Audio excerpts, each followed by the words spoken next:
Ils sont des génies, ils sont des personnes inspirantes, des personnes qui au quotidien changent la vie de leur communauté à travers leur innovation, les produits qu'ils tirent des forces de la nature, le recyclage, l'énergie durable, l'agriculture durable. Dans ce podcast, j'accueille chaque semaine un invité de marque, un entrepreneur, européen, africain, américain ou asiatique, quelqu'un d'inspirant qui a une histoire, qui comme toi a trouvé un problème dans sa communauté et a mis sur pied une solution. Et aujourd'hui, il vit de cela, il se fait de l'argent, il change la vie de centaines de personnes, il crée des emplois et il est épanoui dans son activité.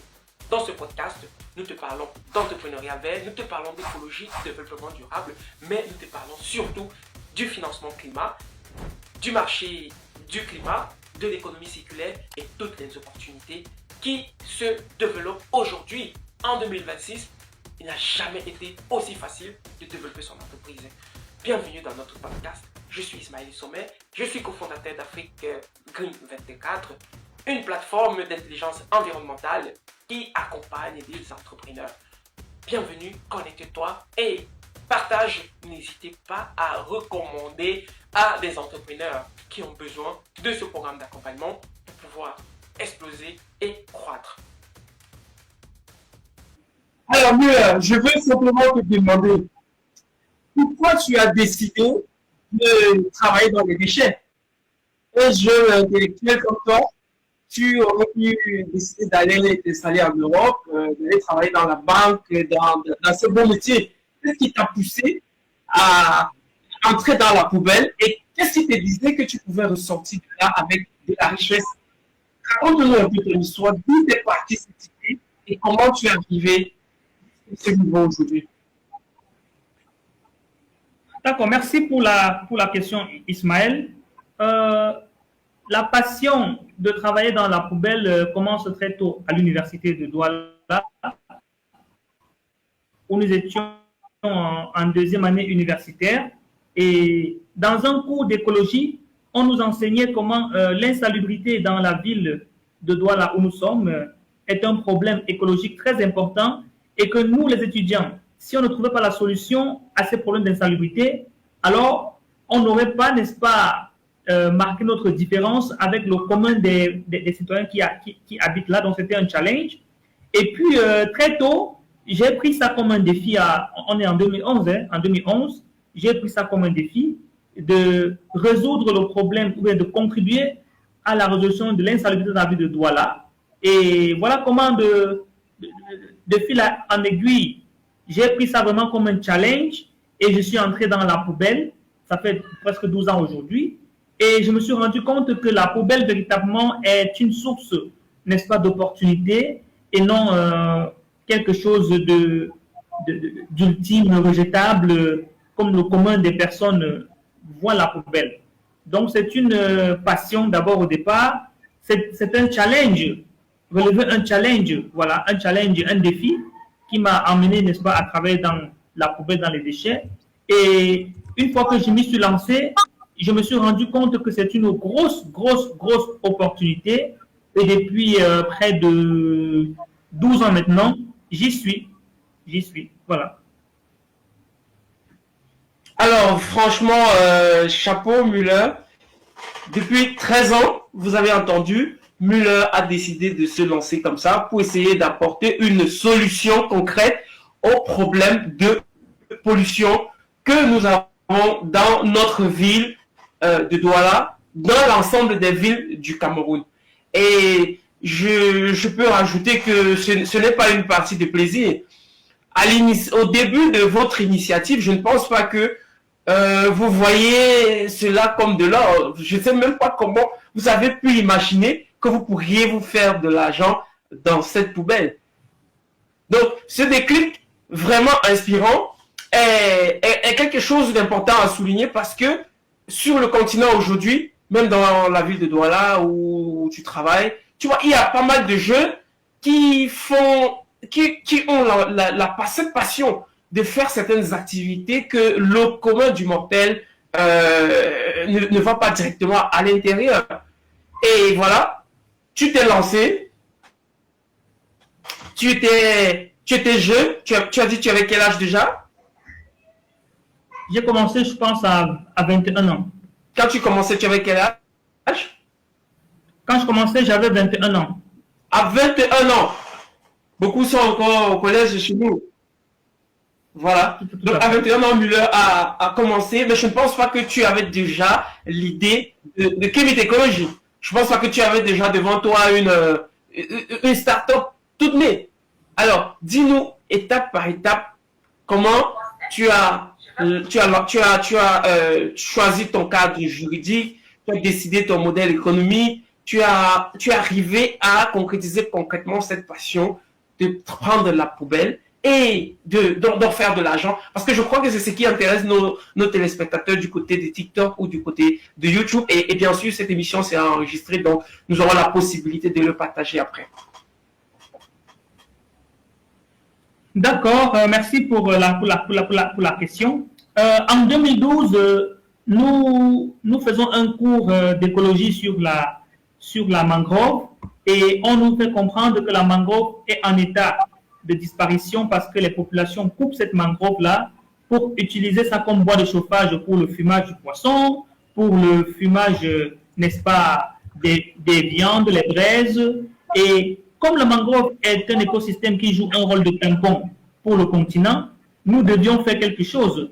C'est la raison pour laquelle, avec ce défi qu'on avait déjà eu de l'insalubrité, on s'est dit il faut vraiment que nous transformions ces déchets en une source d'énergie alternative pour lutter contre l'insalubrité, mais à la fois contre la déforestation des mangroves.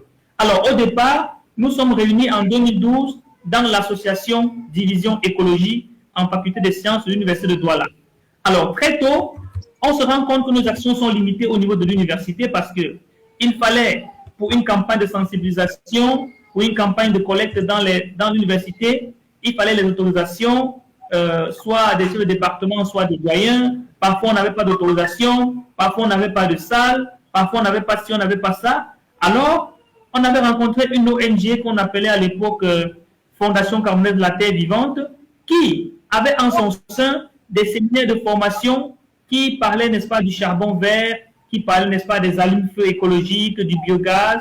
Voilà comment on s'associe avec cette ONG-là et on commence à faire ces formations-là. Et très tôt, l'université devient très insuffisante pour nous. Alors, je propose à mes camarades de la division écologie de créer une entreprise pour essayer de s'émanciper de l'université. Et avec la prime que la plupart de mes camarades disent que... On te suit. Donc, la plupart disaient qu'ils n'ont pas de fonds pour pouvoir le faire. Oui, voilà. Donc, la plupart disaient qu'il n'y a pas de fonds pour le faire et la prime d'excellence qu'ils venaient de percevoir leur permettrait de poursuivre leurs études. Voilà comment moi je vais créer l'établissement Kemet Technology, c'est-à-dire que j'ai commencé comme établissement. Ok. Donc, au début, tu as commencé comme établissement. Donc, j'étais le garant. Tout à fait. J'ai commencé comme établissement et tout de suite, il y a un concours des solutions à carbone, à faible émission de carbone qui est lancé au tout début de 2014 et on sélectionnait uniquement les entreprises dans les 3 arrondissements continentaux de Douala, Douala 2e, Douala 3e, Douala 5e. Alors, j'ai répondu, n'est-ce pas, à l'appel d'offres de cette association-là avec établissement Kemet Technology. Et je fus vraiment sélectionné pour une subvention qui permettait, n'est-ce pas, de lancer véritablement l'entreprise. Alors, lorsque je reçois la subvention de cette ONG, je repars avec mes camarades de la division écologie pour leur dire, sortons de l'université, allons s'installer avec le nom de l'entreprise. Alors, c'est une subvention de 5 000 euros. De 5 000 euros, donc près de voilà. 2,5 millions de francs.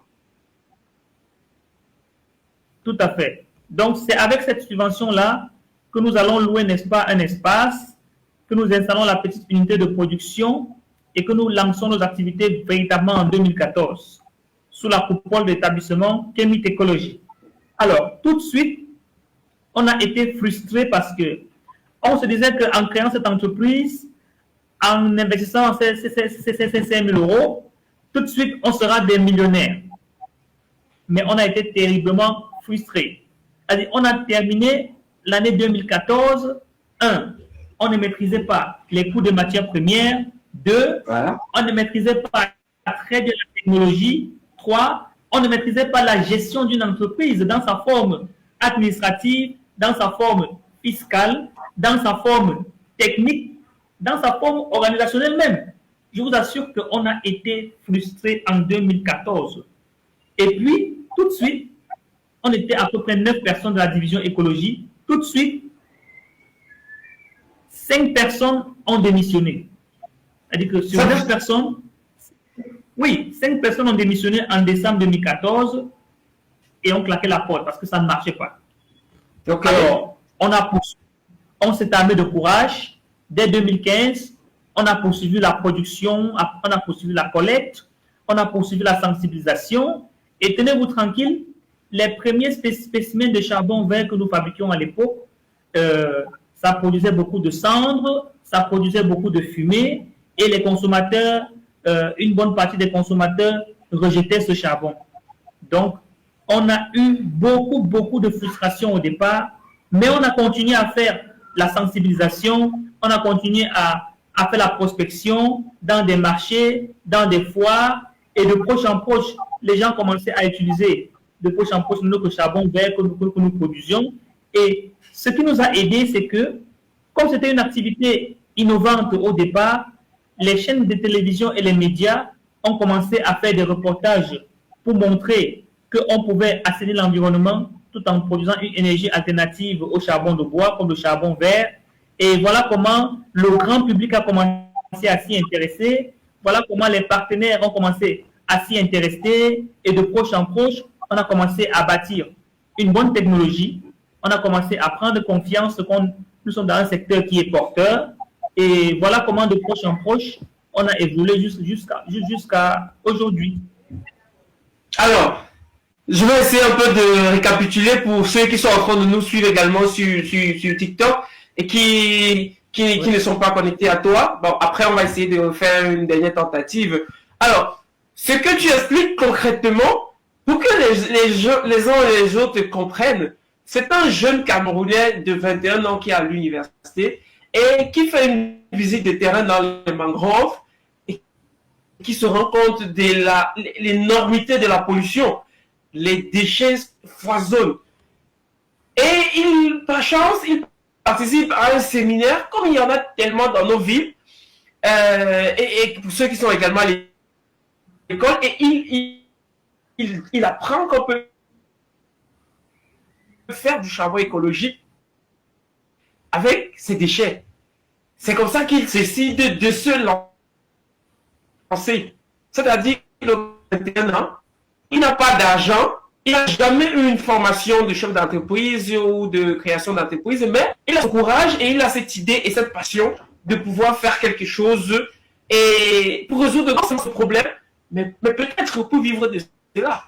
Il se lance quand même, il crée un établissement, ce qui ne coûte pas grand-chose dans nos villes, en Afrique en général, et au Cameroun en particulier. Il crée un établissement, mais il n'a pas de moyens de fonctionner, de faire cet établissement. Par contre, il a créé une opportunité. C'est ce qu'on dit toujours. Vous ne pouvez pas rester à la maison endormi et la chance tombe devant vous. On se prépare à être prêt à saisir une opportunité. Et c'est ce que Müller a fait. Et voilà, il a participé à ce concours. Il a été retenu. Et comme toujours, on dit que quand il y a l'argent, dans la maison, les bouches pour manger sont nombreuses. Les amis qu'il a essayé de convaincre, quand la difficulté se présente, les gars fuient. Ils se rendent compte qu'il faut travailler dans les déchets, il n'y a pas assez d'argent, il n'y a pas de la climatisation, il n'y a rien. Et il faut se mouiller les mains. Ça me fait penser un peu à quand j'ai créé Dibaye Nature, à l'époque. Il y a plein des amis qui sont venus parce qu'on passait à la télé. Je sais pas, puisqu'on est des ingénieurs, fraîchement qui ont soutenu. Les gars se disent, oh, on va passer à la télé. Mais quand je donne rendez-vous aux gars au pont Saint-Thomas, à l'époque, c'était plein de bouteilles. Les gars arrivent, ils me voient dans l'eau. On dit, mais Mathieu, on va s'arrêter. J'ai dit oui. Ah, les gars, ils sont plus venus. Il n'y a pas eu de médias ce jour. Il n'y avait rien. Je n'avais pas d'argent à leur donner. Les gars ne sont pas venus. Ils ne sont plus jamais revenus en tout cas. Donc, c'est ça qui est arrivé à Müller. Beaucoup sont partis. Il a eu la difficulté. Mais lui, il n'a pas abandonné. Qu'est-ce qu'il doit faire? Il a cette passion. Il a cette passion d'aller de l'avant avec ce projet. Mais il n'a pas de compétences. Il ne sait pas gérer les entreprises. Il n'est pas comptable. Il y a les charges à payer. Il y a tout ça. Il faut s'organiser. Mais je veux te poser une question, Müller. Avec toutes ces difficultés et tout ce challenge qui se voit aussi grand devant toi à ce moment, à tes 21 ans, 21, 22 ans, d'où tu prends le courage? Comment tu t'assois, comment tu te poses pour réunir toute cette compétence qu'on le sait bien hein, qu'il faut pour un chef d'entreprise, petit soit-il, de porter une initiative de la comptabilité, mettre des fonds, faire du chiffre et manager l'équipe, dynamiser l'équipe, assurer la visibilité autre. Comment tu t'organises? Comment tu vas crescendo étape par étape? C'est très important parce que c'est ces éléments que les gars ont besoin de comprendre pour, au moment où ils se lancent, pour savoir que ce n'est toujours pas un chemin facile et qu'il faut mettre beaucoup du sien et beaucoup de la volonté pour avancer. Tout à fait. Alors, ce que je vais dire chemin par chemin, crescendo, c'est que ce qui m'a beaucoup guidé dès le départ, c'est d'abord la passion de cette activité-là. C'est-à-dire que j'ai pris la cause de la collecte des déchets et la production du charbon vert comme une passion. Donc, c'est cette passion qui m'a toujours guidé. C'est-à-dire que je ne faisais pas ça parce que je voulais tout de suite être multimillionnaire, parce que je voulais montrer à la communauté que nous pouvons recycler les déchets organiques ménagers en charbon vert et nous pouvons amener les gens à croire à ce projet-là, quel que soit le temps que ça prend. Donc, c'est pourquoi, lorsque je ne savais pas, par exemple, manipuler la comptabilité, je n'hésitais pas à demander conseil. Parfois, j'ai dû payer des pénalités. Parfois, j'ai dû apprendre à faire des formations parallèles, que ce soit en présentiel ou en ligne, pour pouvoir maîtriser certains aspects de l'entreprise, pour pouvoir évoluer. Par exemple, en parlant par exemple de la technologie, nous n'avions pas une technologie propre de transformation du charbon vert, ce qui faisait que le charbon qui était sur le marché, ça faisait beaucoup de cendres et ça fumait beaucoup et tout de suite, on comparait ce charbon au charbon de bois. Alors, on a dû se former sur la caractérisation des matières premières, comment est-ce qu'on les sélectionne, comment est-ce qu'on les met ensemble pour donner un pouvoir calorifique très efficient. Donc, on a vraiment appris dans la douleur. On a appris dans la douleur, on a appris dans les difficultés et c'était vraiment difficile. Mais une fois de plus, je vous dis, ce qui nous a permis, n'est-ce pas, de tenir et de continuer jusqu'à aujourd'hui, c'était la passion, c'était l'amour de ce secteur-là. C'est un peu ce que je peux dire. Je sais qu'il y a plein de jeunes en Afrique qui essayent de monter quelque chose et à la première difficulté, ils se découragent et ils abandonnent. Et pourtant, la difficulté, voilà, pourtant la difficulté fait partie du processus de formation pour amener un jeune qui se lance dans une activité quelconque au sommet de l'échelle. Voilà, c'est ce que je peux dire. Alors, merci vraiment et félicitations pour cette ténacité, Müller. Ce n'est pas évident, hein. Pour les personnes qui nous suivent, ceux qui essaient de lancer un business ou qui gèrent un business, ils peuvent comprendre cette difficulté. Alors, pendant qu'on souffle une minute, je te prierai de regarder un peu ton TikTok. Tu essayes de voir dans tes messages l'invitation de guest que je t'ai faite.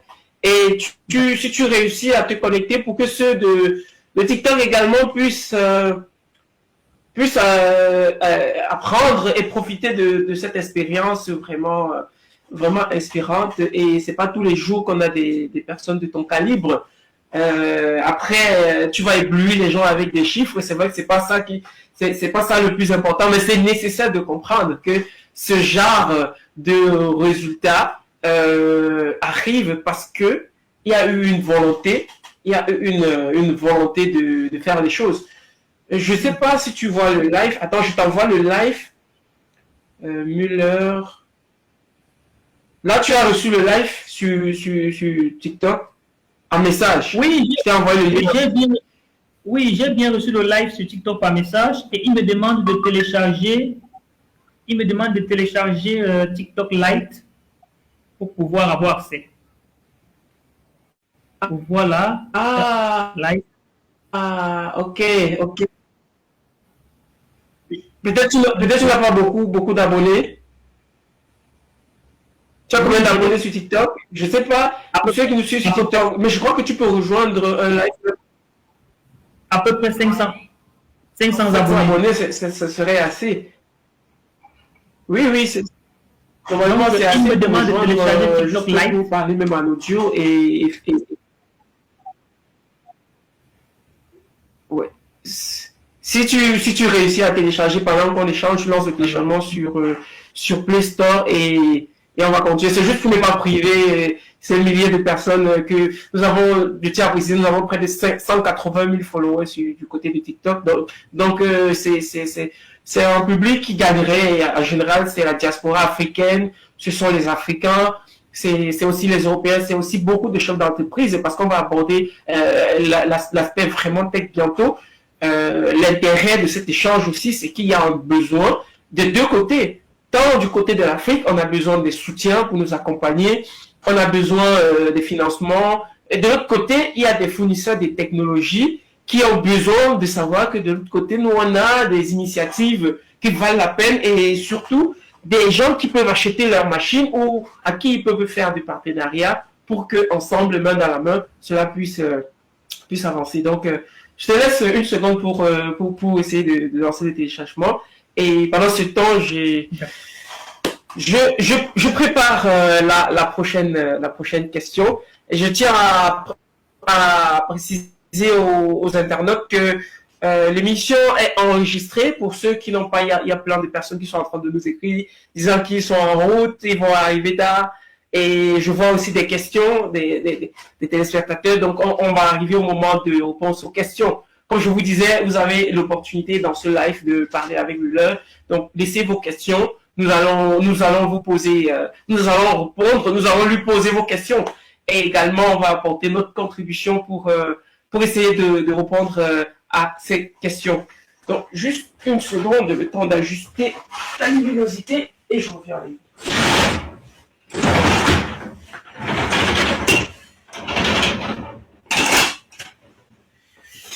Voilà. Ça, c'est les défis du live. Donc, tu es en train de télécharger, c'est ça?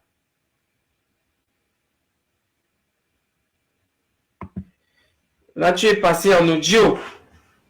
Oui, je télécharge TikTok Lite pour essayer de me connecter sur le live sur TikTok. Ok. Alors, Müller, j'ai envie de te poser une question vraiment profonde, une question vraiment stratégique et peut-être visionnaire qui pourrait inspirer plus d'un. Selon toi, dirais-tu que l'Afrique est une terre d'opportunité, est un terrain propice actuellement pour se lancer dans le business de l'écologie, dans le business du développement durable? Est-ce que ça, c'est une opportunité pour les enfants d'Afrique, pour la diaspora, pour les personnes à l'international?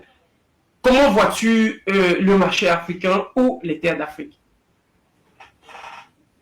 Alors, le marché africain ou les terres d'Afrique sont, n'est-ce pas, propices pour lancer un business écologique, un business d'économie circulaire, un business de développement durable.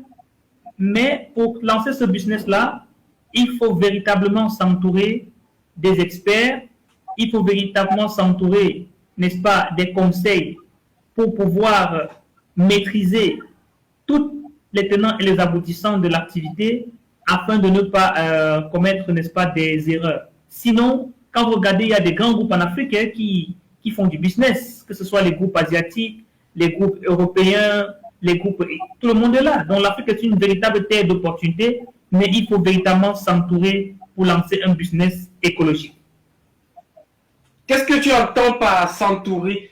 Parce qu'il faut qu'on descende un peu le dialogue au niveau des personnes comme toi et moi. Quand on commençait, genre des gars du quartier, les gens du bas peuple, mais qui ont parce qu'on sait que les riches, ceux qui ont les moyens vont aller commencer dans la banque, les grosses affaires. Mais tout le monde peut entreprendre, tout le monde voudrait entreprendre, même si tout le monde ne peut pas entreprendre, d'autres commencent par les petites initiatives. Quand tu dis véritablement s'entourer au niveau du petit peuple, du jeune qui a son initiative, peut-être il a vu les bouteilles dans la rue, il s'est dit qu'il peut faire l'argent avec, ou il a entendu qu'il y a un mulin qui a besoin des feuilles de maïs, et est-ce que je peux collecter ça? Je peux m'organiser comment on s'entoure pour débuter une initiative, pour saisir une opportunité telle qu'elle se présente actuellement sur le terrain africain? Alors, on s'entoure premièrement de bonnes personnes qui épousent la même vision que nous-mêmes. Ça peut être les membres de la famille, ça peut être des camarades de classe, ça peut être des amis, mais il faut s'entourer des personnes qui ont la même vision que nous-mêmes. Ça, c'est une chose. Deuxième chose, il faut maîtriser le secteur d'activité concernant le pays où on se trouve. C'est très important parce que imaginez-vous que vous vous lancez dans la collecte des pâtes de maïs et des ordures ménagères, alors qu'il y a une loi qui confie ces ordures ménagères-là uniquement aux très grandes entreprises avec lesquelles tu seras en compétition sur le terrain. Tu viendras avec ton tricycle ou bien ta brouette pour ramasser, alors que cette entreprise serait avec des fourgonnettes, etc., etc. C'est ça que je dis, il faut s'entourer d'abord des personnes qui partagent la même vision, maîtriser la législation de son secteur et puis analyser effectivement les moyens minimums rentables qu'il faut pour pouvoir se lancer. Donc on ne se lance pas à tue-tête, on analyse les moyens minimums rentables pour se lancer. Oui, c'est pas parce qu'on est dans une activité de collecte des déchets organiques ménagers qu'on va tout de suite aller acheter un pick-up parce qu'on a de l'argent. Non, il faut analyser. Parfois on a besoin juste d'un pouce, d'une moto à 2 roues, d'un tricycle pour commencer et laisser l'activité générer le reste. Donc, quand je dis s'entourer, c'est véritablement tous ces aspects-là. Voilà.